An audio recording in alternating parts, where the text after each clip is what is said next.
So can everyone see my screen? Oops. Yeah. Awesome, awesome.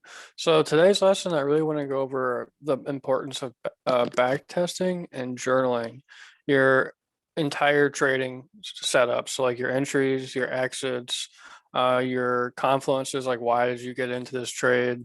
So this is some criteria on this screen that I like to watch and like look for my back testing. So one of the things I like to look for are is my entry early enough? So if my entries aren't really early enough, or if I'm getting because if I'm getting like really late, then if the price reverses on you, your drawdown on that's a lot heavier because your stop loss is a lot lower. So your entries really matter. If a stock ever like runs pretty heavy, you shouldn't really chase that. You should because stocks, if you think about it, stocks always move in kind of like waves. They're not always just going to go straight up. There's definitely going to be a breath, and you can just get back in and enter on that like little retracement. So make sure your entries are, timed correctly because if you enter too late, then your drawdown is a lot more severe. So then my next point I like to look for is if I'm stopped out, how much do I usually lose on average? So what that means is my stop losses, are am I obeying my stop loss rules pretty much is essentially what I'm saying. So I should only be losing on average, like if I'm day trading that specifically for that example, I should only be losing about at most 25% at most. So if I'm looking at my backlogs and I see myself losing like 40% or 50% on a day trade, that means I'm not exiting correctly. Like I'm not, adhering to my stop loss plan. So that's something I should address and change because if I want only to stick to a 25% stop, I shouldn't be stopping at 50%. Those losses will add up severely and I shouldn't let those, just slip by. It might be okay if you do it like one time, it happens type of thing. But if you're, constantly seeing yourself stop out at like 40% instead of 20%, that's something you really need to, manage and understand that that's a lot of losses that are going to compound up if you think about it in like months. And if you're, a long-term trader, if you do that for years, that's a lot of money you could potentially lose out on that you don't have to when you can just, adhere to your specific plan and then just get back in if the price action doesn't completely break down. Like if the price consolidates, finds a support at a new high, well, technically a new low, high or low rather, then sure, go ahead, enter. But like it's really important that you follow your plan correctly, pretty much. Average profit I make per day, week, or month. So a, a back test with a high win rate, pretty much a high probability, a high everything, could still not perform super well in a live trading environment because actual emotions come into play. So paper trading is one thing. You can get a little bit of your feet wet on paper trading, but you're not really going to get the full effect until you bring in your emotions to play. Right. So you can't really get your full emotions in check until you actually experience the live trading itself because paper trading and live trading are a whole entirely different ballgame. So, and then I'm kind of just breaking down my initial points a little bit more. Like I already mentioned before, if my entries are early enough, nothing's worse than entering too late because your drawdown. Also, it's very important to understand before you enter a trade what your exits are and what your profit targets are. So this is very important. You should be writing these down or having like a mental note in your head. Hey, okay, so if the price breaks above, all right, I'm going to take profit here. If the price breaks below, okay, here's my stop loss, right? And you should either have a hard stop loss if you're, out and about and you're not able to look at your screens, but you should have a mental stop loss if you're actually able to look at your screens, because market makers can see you on the tape. So just keep that in mind. Um, and it could be a number of different things. It could be an indicator. So it could be, say, your 21 EMA is giving up. You could say you put a stop loss there. It could be at a key pivot level. You could put a stop loss there. It could be at a certain percentage. You could put a stop loss there. So it really depends on your personal type of trading, but you always want to have a stop loss in mind, whether it be hard or mental. Personally, I don't really use a set percentage. Like, I have more of a ballpark. In my mind, I want to be cutting at anywhere from 15 to 25%. But if I see a very, very strong either support or resistance level, in the case of a stop loss for calls, let's say it's a very strong support level, right? And I'm already at, say, 23% stop loss, but I see this really, really strong major support level at, say, 27% stop loss. So in this case, I would let it go, see how it performs. If it respects the demand zone and the support area, then I will not get out of the trade. Or if it does not respect that and continues breaking down, then I will take the loss for around 30%.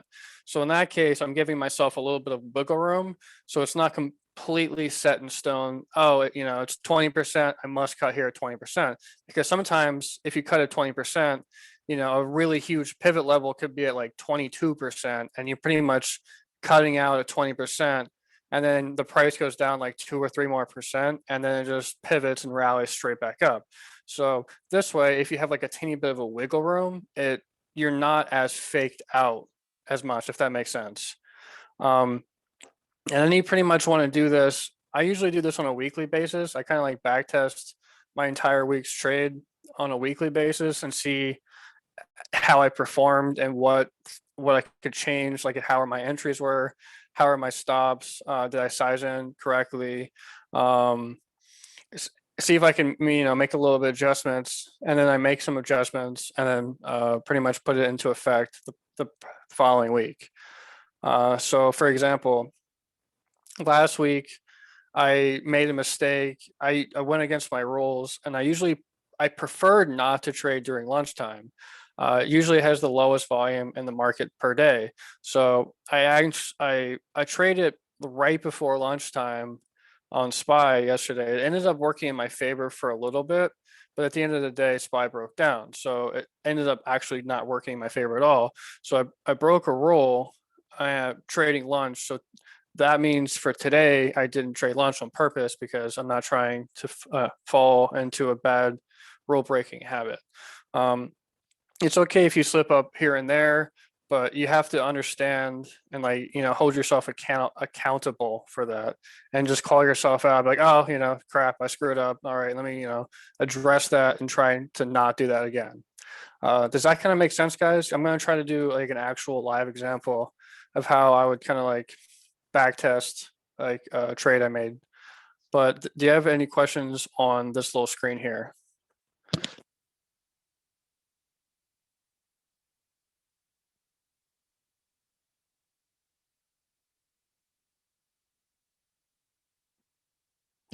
Awesome, possum. And then just to reiterate one more thing really quickly about the strategies.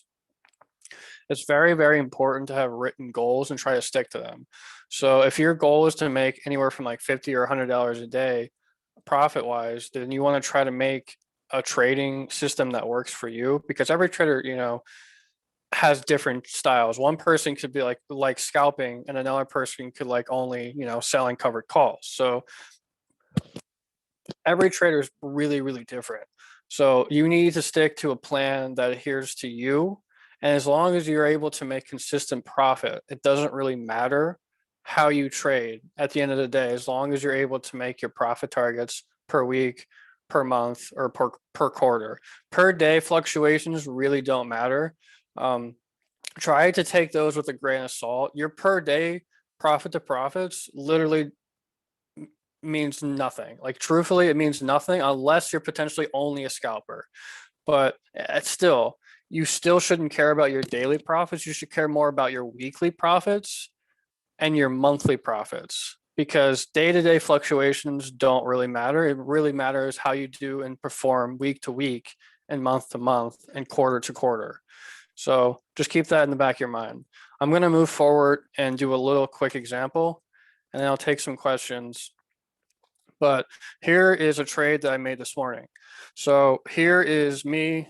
My mindset is, oh crap, market's coming down, usually gaps down and runs right back up. So what SPY and NASDAQ tend to do when the market gaps down heavy, it likes to have a morning run up and then it likes to fall back down again. So I was trying to catch both of these plays because I ended up waking up a teeny bit late. So this is my like whole backlog and dialogue of how I would review this trade. Okay, so I woke up a little bit late, saw that the market was rallying for the morning rally. I decided to take a trade right here of the break with some volume coming in at the 3-minute candle. I took that for a profit. I ended up taking it near top, so not really a perfect trade, but still pretty near top. Then I waited a little bit because I saw the reversal, so I didn't want to take a call. So the first trade was fine. The second trade, I ended up taking for a loss because I thought this candle right here on the 1 minute was actually like this wicking, right? This candle right here, the wick. I thought buyers are going to step in right here. So I thought it was going to be, price was going to do something like this right up here again to test that high a day. And it didn't, and it ended up breaking down. So I saw that pretty quickly. So I entered, if you can't see it, I entered right here and I closed out and realized relatively quickly, so not very long, about a 50-cent stop. So I realized, okay, all right, this is obviously breaking down. I don't want to be in calls right now.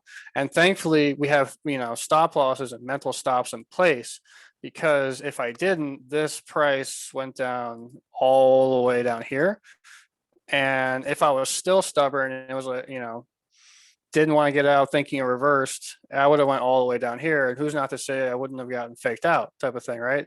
So stop losses really, really matter, because I stopped, I think it was about like I don't know, 10% stop here or something like that.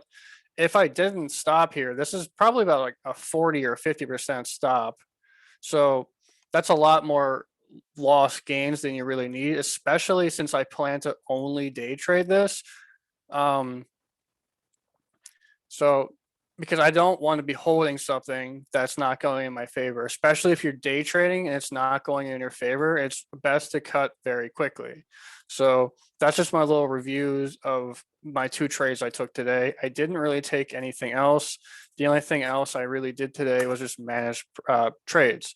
So here's another trade I'm in for a June. Okay, so Twitter gapped down with the tech and pretty much bought the dip really quickly and then was fine the rest of the day. So in this case, I'm managing this position and it's in my favor at the moment. So I have no reason to cut this. I have plenty of time left. So I'm just managing it. So then I do the exact same thing with American Airlines. I'm also an American airline. So the market in the airline sector also tanked. Morning rally tried a little bit, got rejected off this 2170 region. Got picked up, created a little demand zone here at the 2090 region. As long as American Airline can stay above 21, we are okay for now, but just be careful, because if all the airline sector decides to make a little dump, American Airline will definitely make a dump with it. And we have the next support, I think it was at like hold up, let me see. Yeah, so we have another support way down here at 1980 or something. So we don't really want to hold this for another dollar and risk a lot more downside, down draw, excuse me, losing more money than we really have to. So we're going to cut this underneath 21. And then I'm also in DraftKings. So DraftKings ended up not doing very well, but we ended up getting a pretty decent entry. So if you look at it on the grand scheme of things, so DraftKings has been down significantly for a few days, fell 12 points. So we picked it up at about the 12 point right here, and then the market gapped down, and then we touched the high a day in the pre. We touched pretty much where the entry was or where we entered, and then on the 2.5 hour, it's starting to make a bullish reversal candle. So that's a good thing. So as long as these levels can hold, preferably the 42 for last ditch effort. If you want to be more conservative and you don't want to hold through, you could probably cut anywhere from 43.25 to 43.50 if you want to be conservative and just ride and get back in probably potentially at the bottom. It really depends on your personal strategy. Some people have a higher tolerance and some people like to be more conservative, entirely up to you. But that's just another thing that I like to look for. So DraftKings, I'm not really worried about either since I bought August and June's and July's. So I have plenty of time with these contracts. Now, if I were day trading these or if I bought a weekly contract, I would definitely be cutting these. So things like this have lots of different circumstances. Like if you have more time, drawback like this, especially if we get a decent entry, doesn't really affect us that much. But if we don't have much time on our side, then drawback like this would be affecting us because of our decay and our intrinsic values decaying us and the theta taking since we don't have much time. I'm also in VStat. So this one hasn't been doing very well for a few days. I thought it'd be doing a little bit better with the BlackRock ETF last month, the clean energy, putting more money into VStat or Vistra, excuse me. It finally found a bottom around the 1550 region. We just bought a little bit too soon. So we bought about $1 too soon, but we also bought the May 21st are going to burn. I ended up cutting those. So the May 21st, I realized a loss relatively quickly. So I repositioned to the Junes and the Julys. So if these levels can hold for June and July, Vistra will be a pretty decent trade considering we're relatively towards the bottom entering on this puppy. We found a decent support that respected back from last year in April. So this will be a great swing if these levels can hold because our first profit target is about 18. Then our next profit target is about 1950. And then we have a massive gap to fill. That's up at 2250. So if you buy time on this, this would be a great swing if these levels hold. Now, this is actually relatively cheap for a swing as well. So keep this ticker on watch. I believe that's all I'm in. I could be mistaken. Let me double check really quickly. I'm also pretty much just in SPY and Q puts. QQQ, we actually had a pretty good entry on. We entered, let's see if it actually shows it. No, I don't remember marking that one, but I entered right about, right up here, I believe, right in the beginning of the day, at the end of the week, somewhere up here. So the QQQ puts that we actually had for June pretty much realized in a week because we only pretty much wanted 320 to print and we gave it a lot of time to print. We only wanted 14-point drop. We got the profit target next week. So congratulations if you took profit on that. If you didn't take profit on that today, it's perfectly okay. We still got plenty of time left. We got an entire month. Tech overall still looks rather bearish because it's if you look at it, it's not really, it's respecting, but it's really, really close to becoming bearish again. So just be careful with tech over the next few days because we still technically have a gap to fill right here. I'm still bearish on NASDAQ until this gap is filled right here at 314.85 and 315.80. So I'm still technically short-term bearish on tech until that gap is filled. So, but if you swung puts pretty much on any ticker, like any tech ticker this overnight, you pretty much would have ate like AMD, Apple, Facebook, I think Google even as well. Yeah, so like pretty much any tech stock.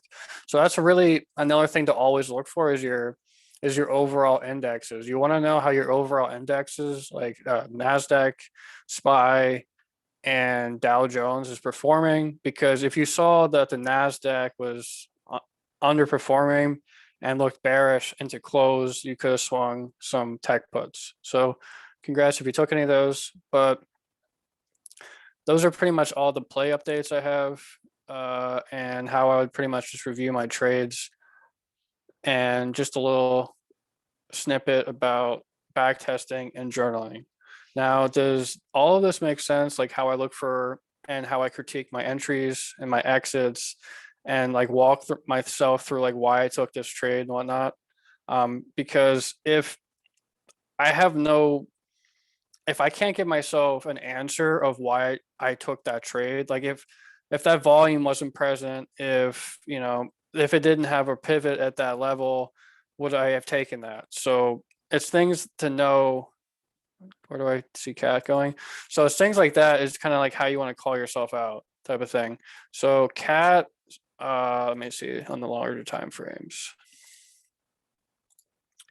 So on cat, the RSI is turning a little bit bearish, but overall the TTM is still bullish. So we could have a short-term retracement down to potentially where it was choppy for a little bit. So it could retrace down to here. So the 236 region. It did bounce off that 236.50 region pretty nicely. So I wouldn't be upset if it held this 236 area, because that way we're getting a really nice entry for our next leg up. Because if we can find consolidation and a new support around this 236 area, even 235, or excuse me, 235.50 region. So anywhere in technically, hold up, I'll make it more visual. So if we can find a new support area around this region of Caterpillar, we could easily see all-time highs again and potentially 250. So just keep that in mind. We could be short-term bearish, because I think even on smaller time frames, yeah, so even on smaller time frames, it's coming a little bit bearish on the RSI. The actual price action, though, it picked up relatively nicely on that dip today, making a very nice bullish reversal candle. So if these levels can hold, that would be a very nice entry. They have to hold though, so be careful. Don't really take a swing until market close. You might mess out on quote unquote the perfect entry, but it's rather safe than sorry to open a swing, like a risky swing. So on the 4 hour, it looks really nice and bullish for that candle. So then I would go down to the 3 hour. The 3 hour held and respected that 21 EMA, bounced off of it. 2.5 hour also respected the 21 EMA. The 2 hour also looks pretty bullish. Then I would go down to the 1 hour. By the way, all these timeframes are looking relatively bearish short term. So just keep that in mind. It could be a fake bull rally, and then it could be a drop down to this green box. So just keep that in mind as well. So then the hourly is the only thing that's relatively bullish in a sense on the RSI. It's in a little pattern right here. So it's trying to break out of it on the hourly. So the hourly is actually turning bullish.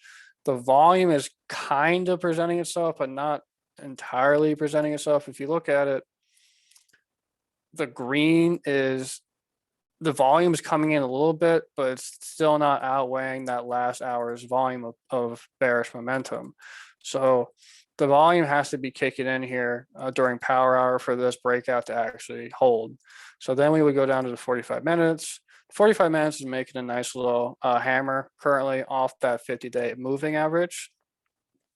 So the shorter term timeframes are looking bullish while the overall time frames are looking bearish. So that means we could see in power hour or potentially tomorrow a push to around 243 slash 245 at that all-time highs, and then potentially get rejected here because this is, if you think about it, this is all-time highs.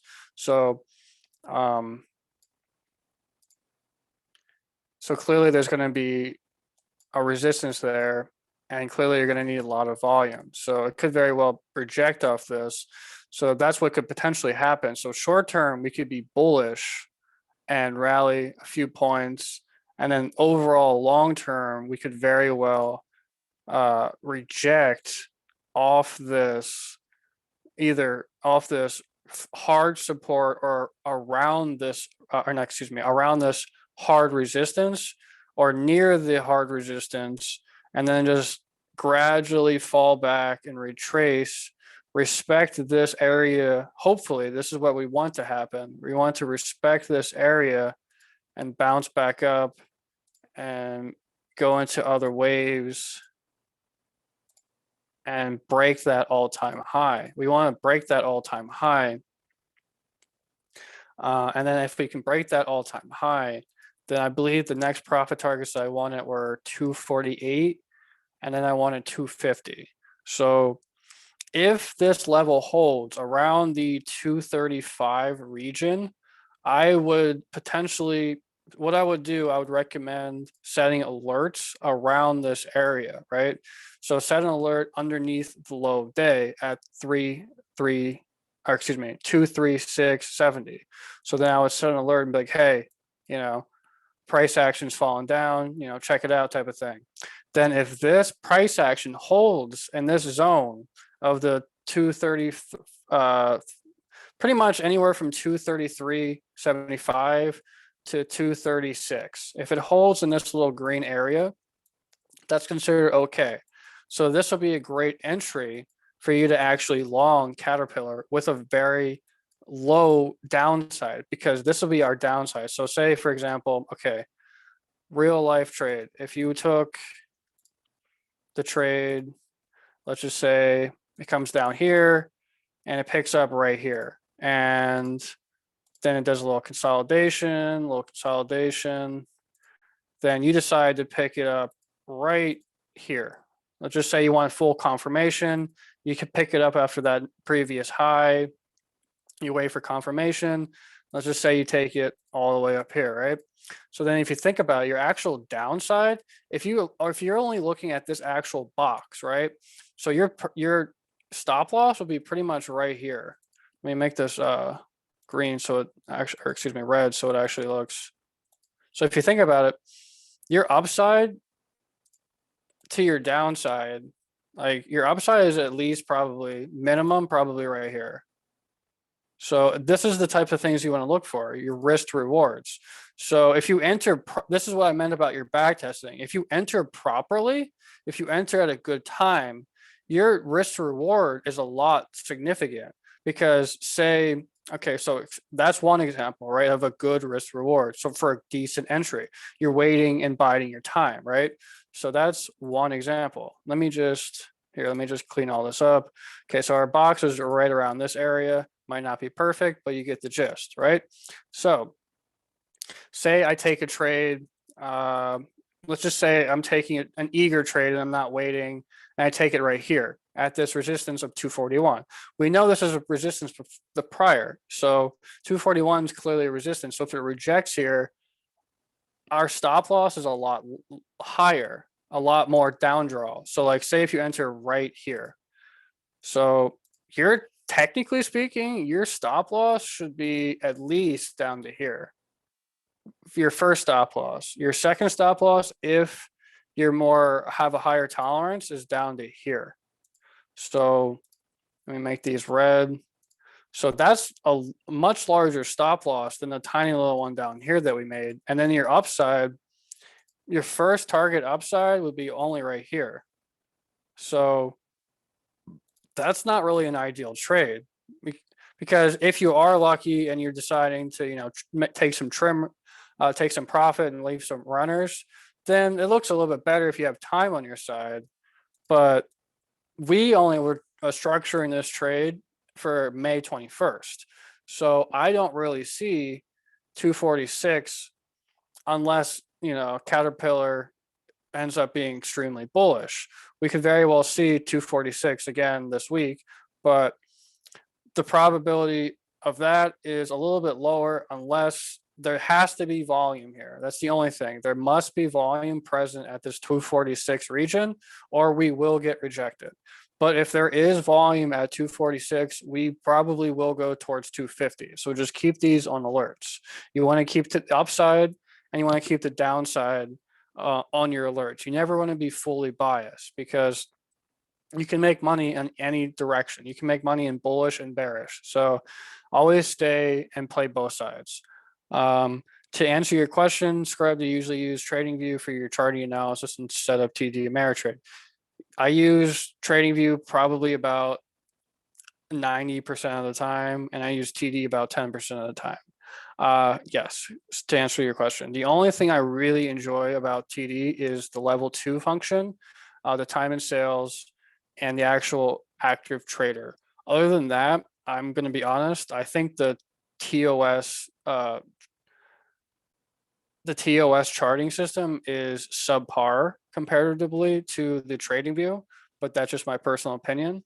And I just really enjoy the aspect of TradingView, and I enjoy the community behind TradingView. There's a lot of people that bounce back ideas and whatnot on this community, and it's very educational. You can learn a lot, truthfully, on this hub. But do you guys have any questions or anything at all of what I went over today and how I kind of, look through my analysis and look through my backlogs and whatnot?